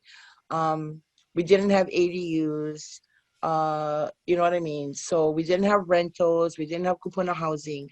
And so I think that these are other types of uses, particularly in those areas labeled general agriculture, that could use more specific land use designations now, given that the department has advanced a lot of new stuff in the last 20 years. So we want to take those things into consideration as we move forward in the conversation. Thank you. Very, very good. Thank you. Okay, Cora, go ahead. Everyone has spoken really well around this subject, but I first wanted to address the gentleman that spoke about self-determination and self-governance. I totally agree with him. Those two are always left out. And I think that there should be some room to promote that and moving it forward for our beneficiaries. Okay, so Auntie Blossom and had hit a little on it. You know, I would have to talk about Molokai because the land base is smaller than Honolulu and maybe Big Island. So when we talk about zoning or designated area, that we need to look at all the different components here, because areas only cover farming. Some areas only cover certain area, but when you look at it comprehensively, something's missing. And so I wanted to just shed a little bit on that. When this woman, your counterpartner, had indicate commercial and industrial area, I'm thinking mercantile. So the wording that I'm so used to of and hers, what is that the same? When she said commercial, is she referring to mercantile? That's one of my questions. Number two is the wait list on Molokai is very high, is very long. So I want to know on Molokai, the non-Hawaiian leasees that are using the land, that we need to look at that and maybe designate it, some of that land back to our beneficiaries who's on the wait list. The other thing that I was looking at is when we start looking at land use, we got to address these leases that are being sold to people that is below on the list. There should have been some sort of policy, administrative rules that would hit the top of the list. Our kapuna should have been first dibs on having it offered to them first, okay? And then my other thing is the legislature and the bills that DHHL is bringing forward to, it has to coincide with what's going on with the current plan. Because for an example, we talk about water rights. It's just an example. We got bills that maybe were in the legislature, I don't know if it's dead, regarding water. Now, and then you got other bills with the blood quantum. So when we start looking at this at the larger picture, we also got to make room for what's in existing now so it doesn't catch up with whatever we're trying to put in place. So that is a few my manao. Mahalo. Okay, thanks, Cora. We've got about 21 minutes or so left in our scheduled time together. Can everybody ready to move on into the next set for the meeting, the breakouts?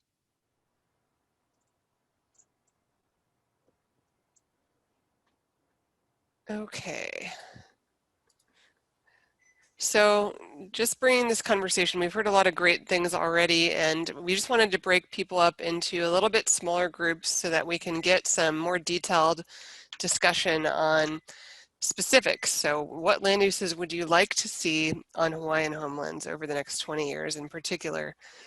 And also, what kinds of uses do you think are appropriate in certain kinds of places? So that might include, urban lands or steep areas, all different kinds of locations.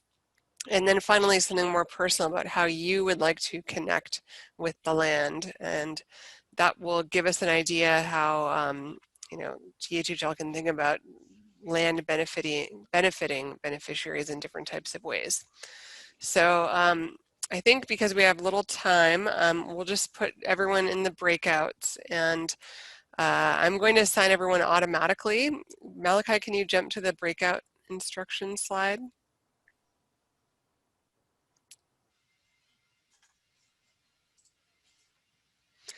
So we're gonna, once we go to the breakouts, we're gonna be discussing these different questions, and I think we'll have about 15 minutes before we have to come back and this is what you're going to see on your screen. So you're going to see an invitation and you just need to click join.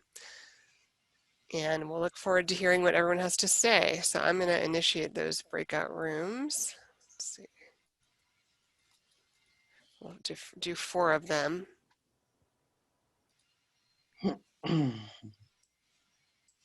You're muted if you're talking. Sorry. It's probably best you didn't hear what I was saying anyway, because, all right, we're at 8:30. Where the meeting is supposed to end at 8:30. Typically, you would have a reporting back period.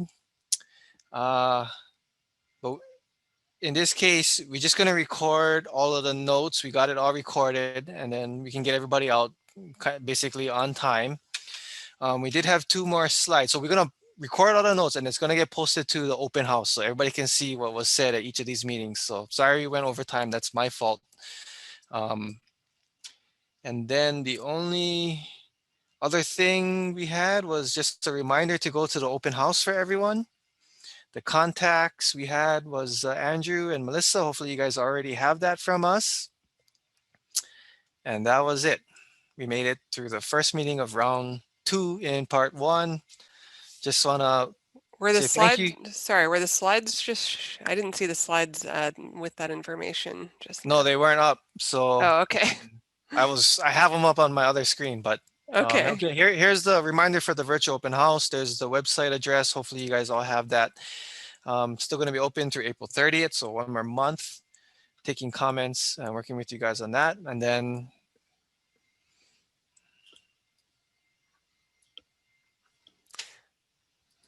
are we frozen? Yes. Okay, here's the No, contact information. I think you've seen it. Yeah. And then this is the last slide. So let's try again. All right. Thank you everybody for joining us tonight. We appreciate everybody time together. Yes, Karen, this will be available on the DHHL website.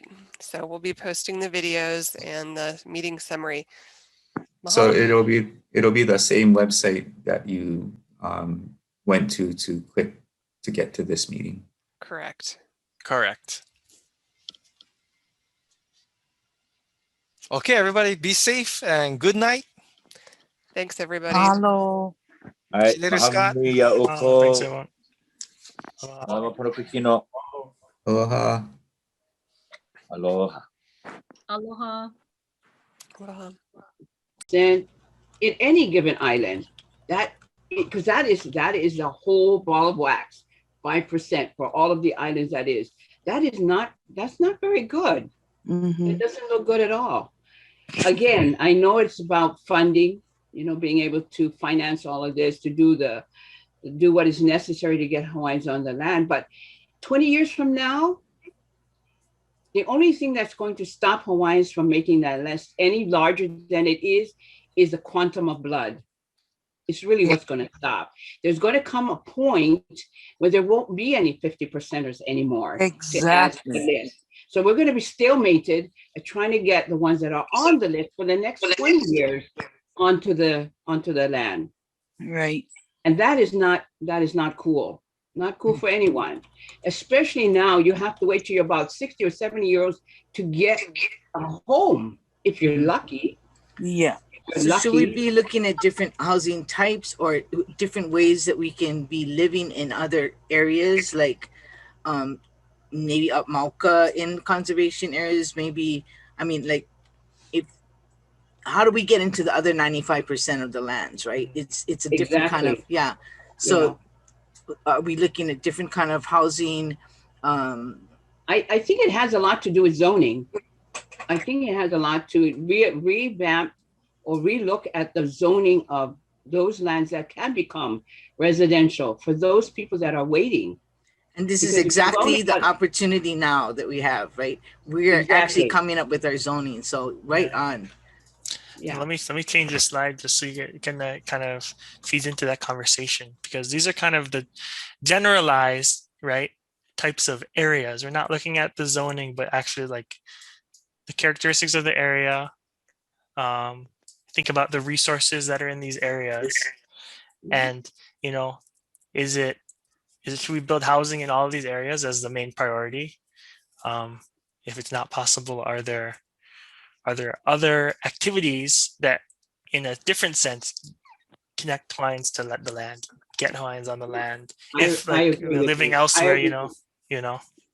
But I think more effort needs to be put into finding a way to get that list down, because they cannot wait. All those that are waiting on the list probably got on the list when they're in their 20s. They're probably in their 50s now, still waiting for it. And so what's happened, and I think what's happened to a lot of Hawaiian homesteaders is that they've had to expand their homes to bring their children home with them or their grandchildren home with them, because the housing is horrendous here in Hawaii, here in Oahu. It's horrendously high. And so how do we help them? Yeah, how do we help them? So the list is one thing. I'm sure there's got to be a way. It's just putting our heads together and figure out how we can make them more useful for that waiting list to come down. I know there's many that are sitting there and they're angry. They're definitely angry, and I get it. I understand. All of us, we waited 27 years to get our homestead, so I understand that. But it shouldn't be like that. Mm-hmm.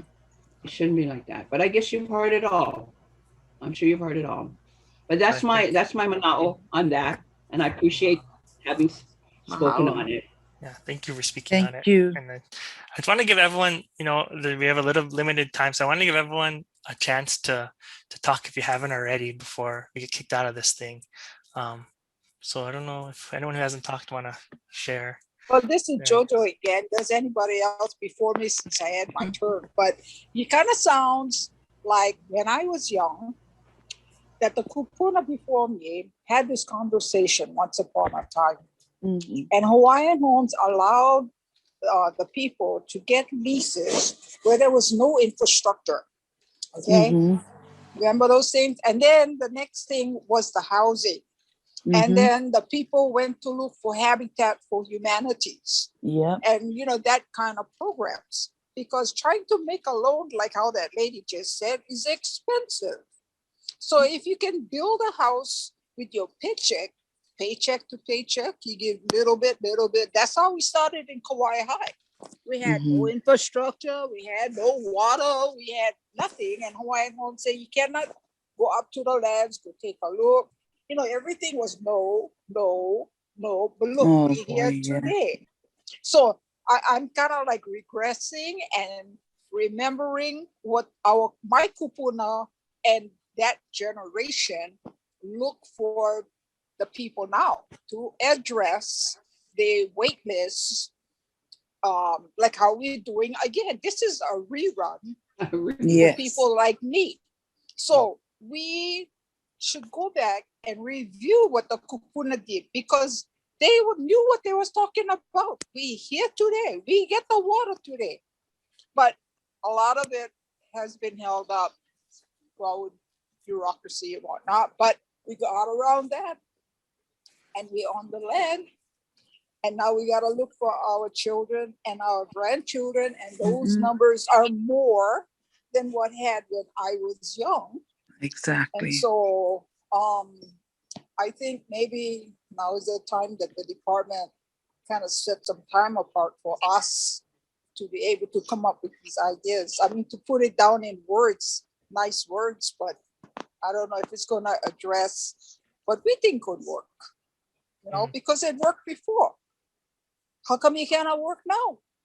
So you're having I'm having a regression of what my kupuna already said. I'm remembering all the meetings we went to, and today it works. And I never had to pay as much as these poor children have to buy their house today. That's crazy. You got to go to the loaning institution. That's crazy. But if you can get something like a Habitat or teach it in a school, then let the schools help the communities build their houses. But Kauai High got no school like that. We got to travel to whatever we want to do. We cannot bring them home over here. So we cannot even put the school over here. The whole district needs a high school. We send our children out to Honoka'a. We send them all the way to Kealake just to go high school. What about us over here? Yeah. So, you know, we could do these things. Put the high school. This is what the whole district wants, is a high school. We have the land. We had the regional plan. It's sitting right there in the regional plan. We cannot do anything with it. But the kupuna said, and the plan is there. And the kupuna said, and we live in here. And the kupuna said, you can have on our beaches for our recreational area. And now we can go fishing. We have all our historic all over here. Kauai High, get Kamehameha. So we teach our children the history of the pu'ukola and all the fishing and all that. But we cannot now. We're getting cut off.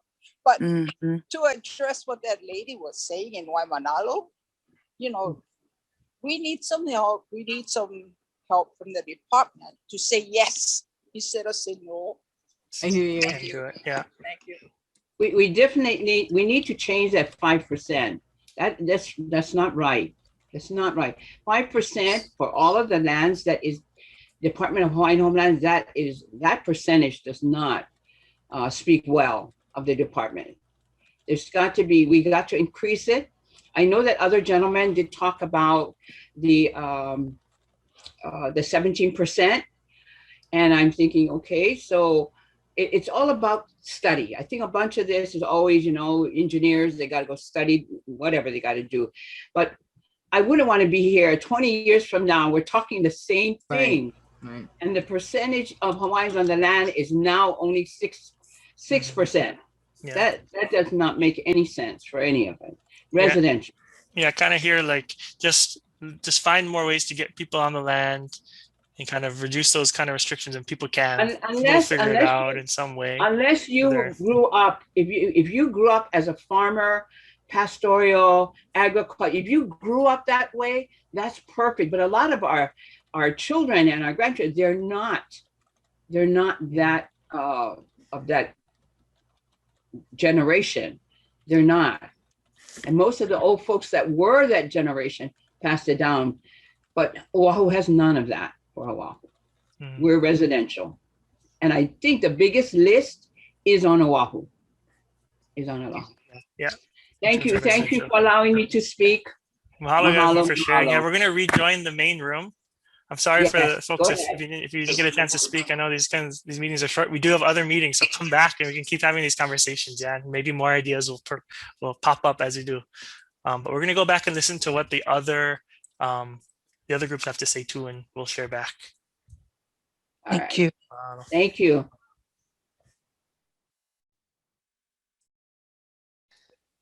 And then let's go to our questions. Yes. Can we play with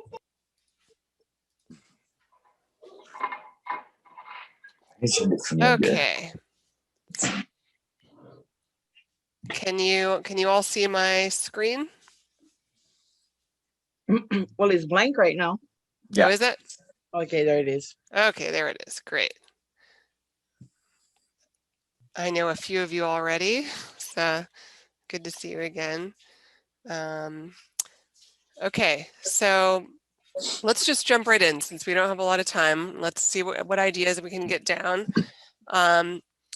So starting with the first question, this is just some examples to seed the conversation, but it's really open-ended. What land uses would you like to see on Hawaiian homelands over the next 20 years? And you can be as specific or general as possible, but if you're designing your ideal community or setting.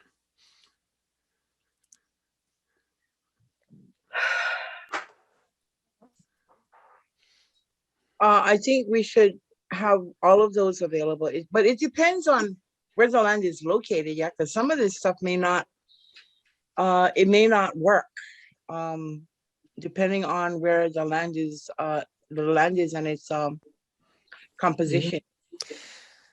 Yes. But if you adopted a policy that allows for all of this, I think that'll work. And then based on when the community starts to build itself, they'll be able to see what is and what isn't practical for them to use and apply. Mm-hmm. So, are there particular? Okay, so let's suspending the idea of where they should go, because that's another question. We'll talk about it, or where they might belong.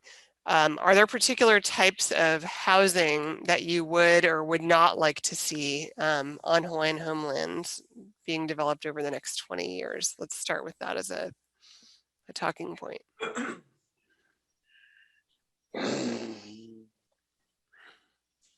I think whatever the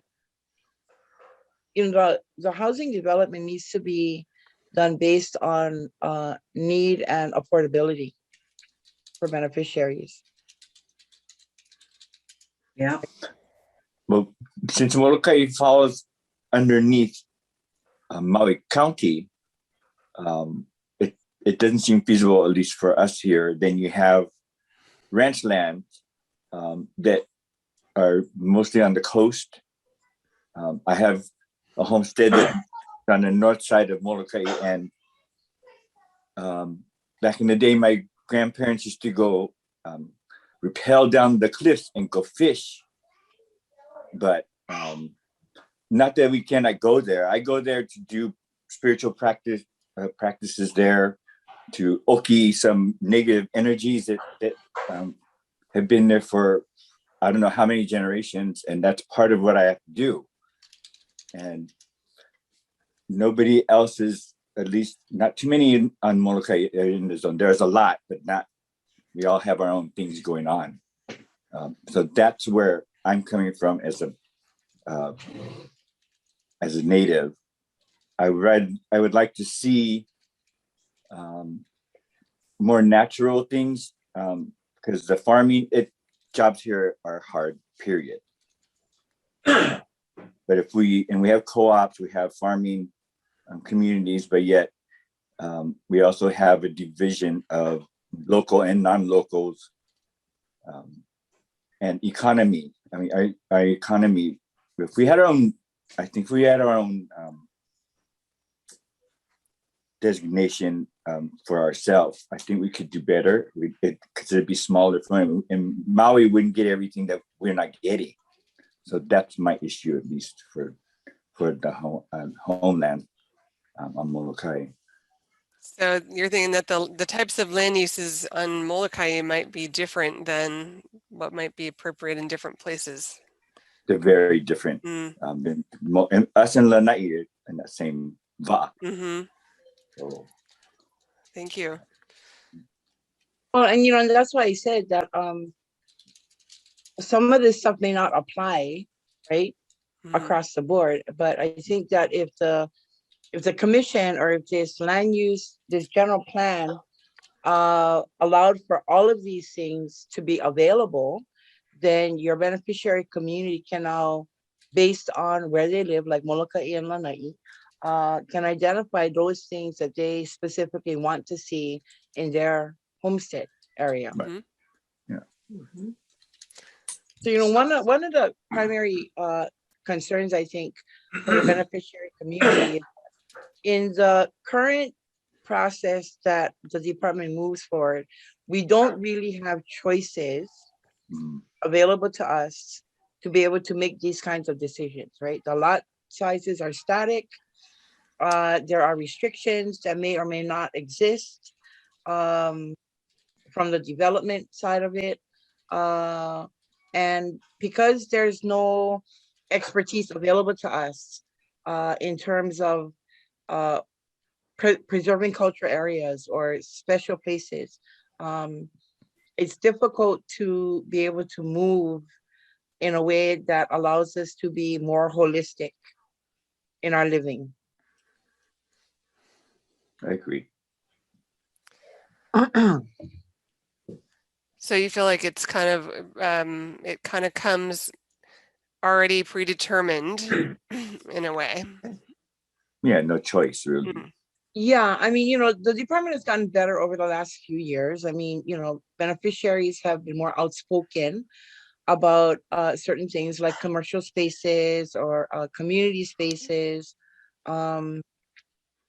You know, being able to go through and identify these cultural or religious areas that are special to us and develop, work with the department to develop plans for preservation. That was not the case before, okay?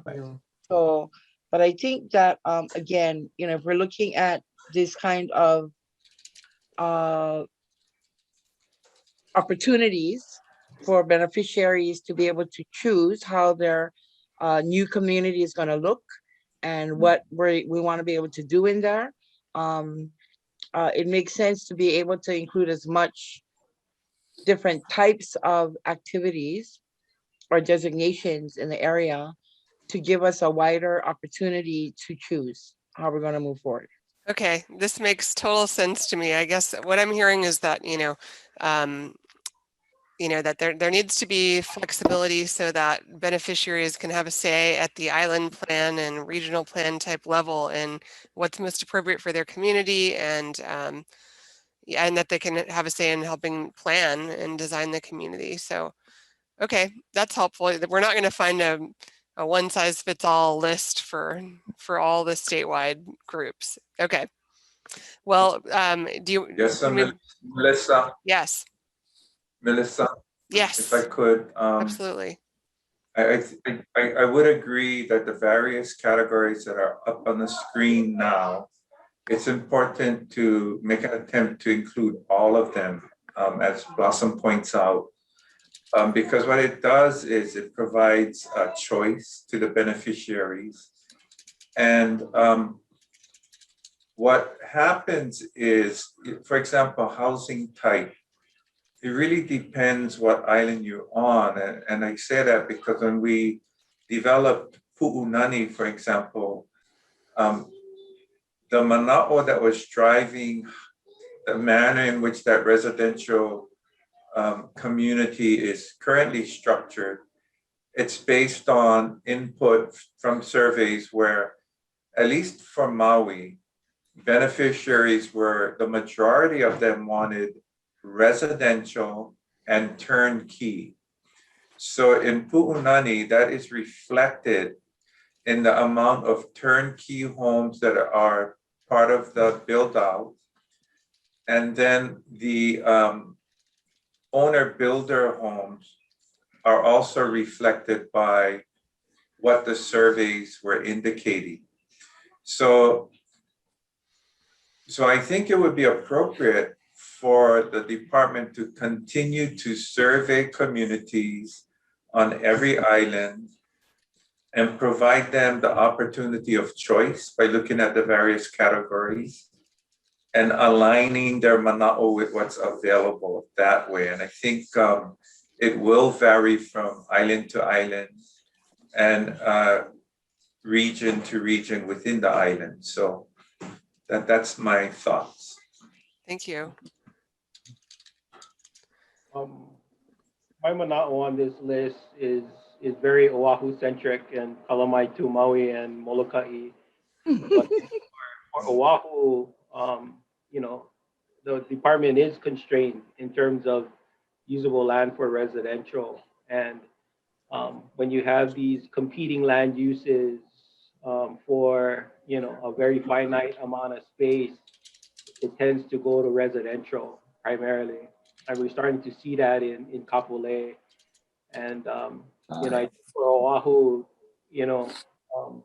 the department needs to be very aggressive in terms of its acquisition of more usable lands for homesteading use that can allow, these types of uses to occur. And, we've seen in the last year and a half, the DHHL has gone after or been successful in acquiring space in Mo'iliili, as well as recently in Ewa Beach. But the greatest need for residential is on Oahu. And so, somehow I think the general plan needs to incorporate that initiative to acquire or trade for, better lands or more usable lands or suitable lands for residential and these types of uses, because the lands that we currently have in the inventory on Oahu is very constrained. And so I like to see, you know, I'm kind of looking beyond the list, that this is a great list, but if we don't have the lands to accommodate it on Oahu, then It could happen. yeah, it's a pipe dream for a lot of us. That's great. Thank you. Let's see if we can touch on one more of these questions before we rejoin the group. So this next one, I'll just share which of the questions they are. So one is more about what land uses might be appropriate in different kinds of places. And then the last one is more about how you would want personally to connect with lands. So let's do, whoever wants to jump in, and you can share what you think on either or both of those.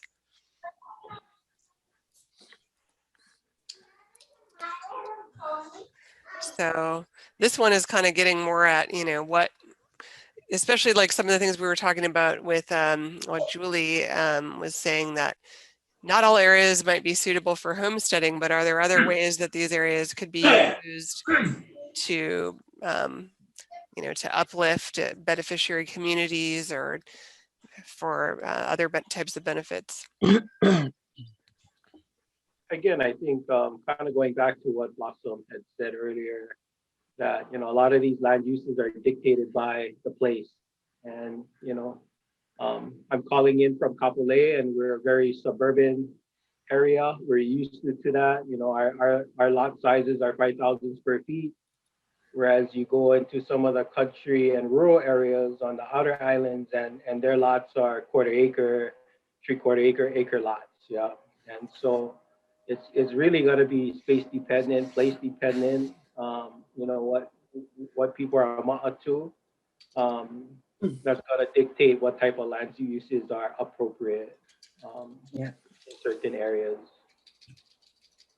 Okay. So Scott brings up a good point, and there are two parts that would drive outcomes. And one can be, as it was for Pu'unani on Maui, the vast majority of beneficiaries surveyed wanted to have turnkey residential homes. And because of the space that was available, the department could accommodate that survey request. But there's another component to this, as Scott points out, and that's determined by land availability. So that may be the driving force. Like if you're in urban Honolulu, urban Oahu, beneficiaries will not have the same choices that may exist elsewhere. But I do think it's still important to package those variety of choices and let the forces that determine the outcome take us to wherever it is we go on the various islands that we reside on. So I still think it's important to have a choice, but to temper that with the practical reality of what an island may or may not afford. Mm-hmm. You know, and the other thing too is that there's a cost factor in the development process for any one of these, right?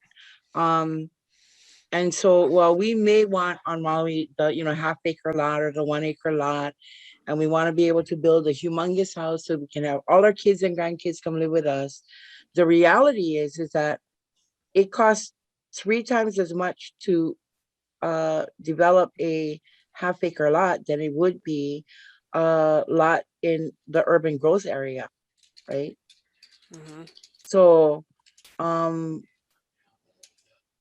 it for beneficiaries like me who wants to live in the country, who likes the rural lifestyle, it's beholding upon us to be able to make sure that the department secure sufficient funds to be able to do these developments as we want them to, right?